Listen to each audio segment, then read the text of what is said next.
Bonjour et bienvenue dans le Goût des Hauts-de-France saison 2, l'émission qui vous fait découvrir la région Hauts-de-France, une région qui se transforme.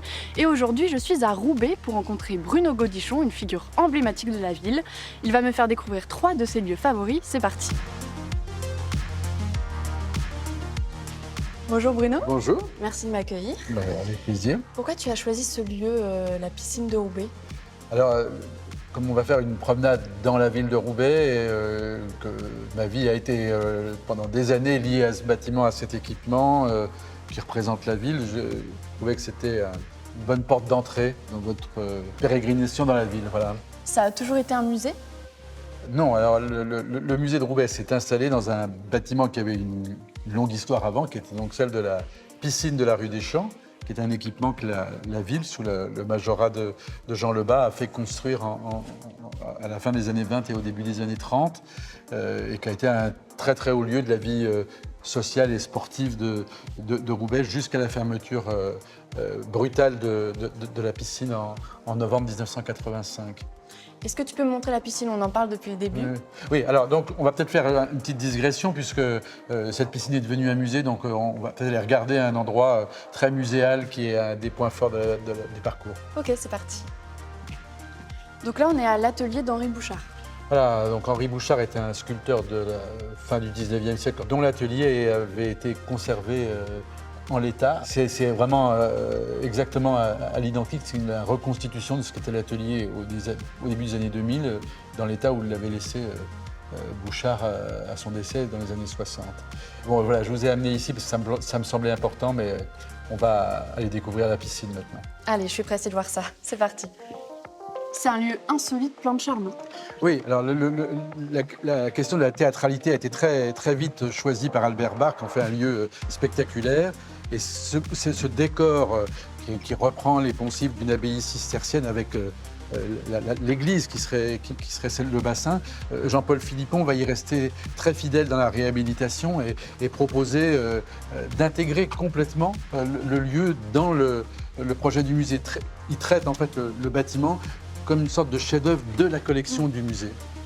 Là, tu as passé le flambeau depuis quelques temps. Voilà, donc j'ai tiré ma révérence au mois de juin et Hélène Duret a pris la direction du musée et c'est elle maintenant qui a les clés de la maison. Voilà Hélène, merci de nous accueillir. Bonjour, merci, bienvenue.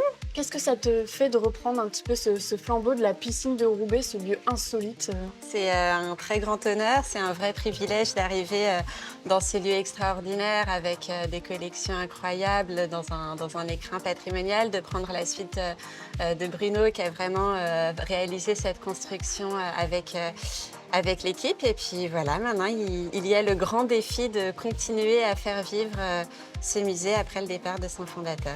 Merci de nous avoir accueillis, Hélène. À bientôt.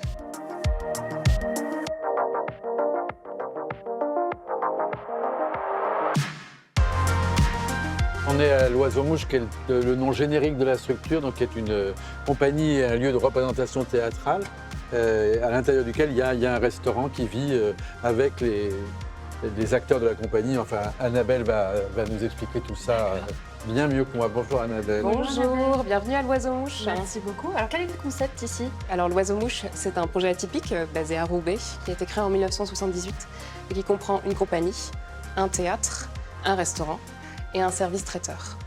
Atypique parce qu'on est une équipe de 60 permanents, dont 20 comédiens, 20 cuisiniers et serveurs. Ils sont tous en situation de handicap mental.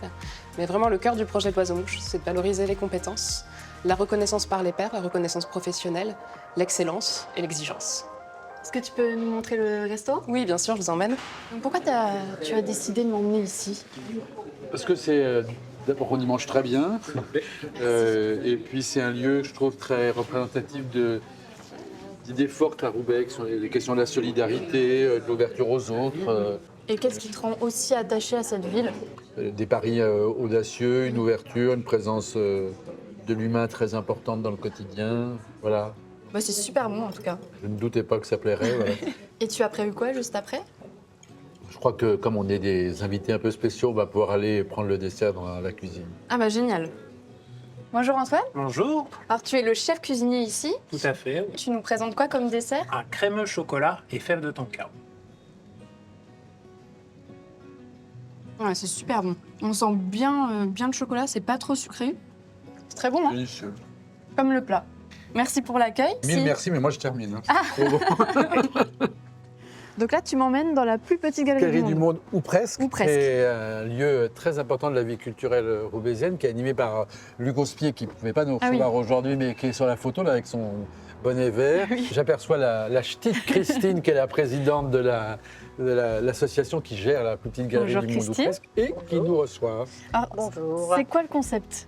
Alors, depuis 29 ans et un mois, la plus petite galerie du monde accueille tous les premiers dimanches du mois un artiste qui invite un autre artiste et qui invite un musicien.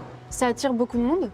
Oui, nous avons beaucoup de public du quartier qui viennent, qui ne rentrent pas toujours, mais qui restent intéressés pendant le moment. Et c'est bien la raison pour laquelle on est dehors pendant un moment, avant de rentrer dans la salle. Merci Christine. Et quant à nous, on se retrouve très bientôt pour un nouvel épisode du Goût des Hauts-de-France. Et en attendant, on va aller faire un petit tour dans la galerie. Voilà, C'est parti. on y va.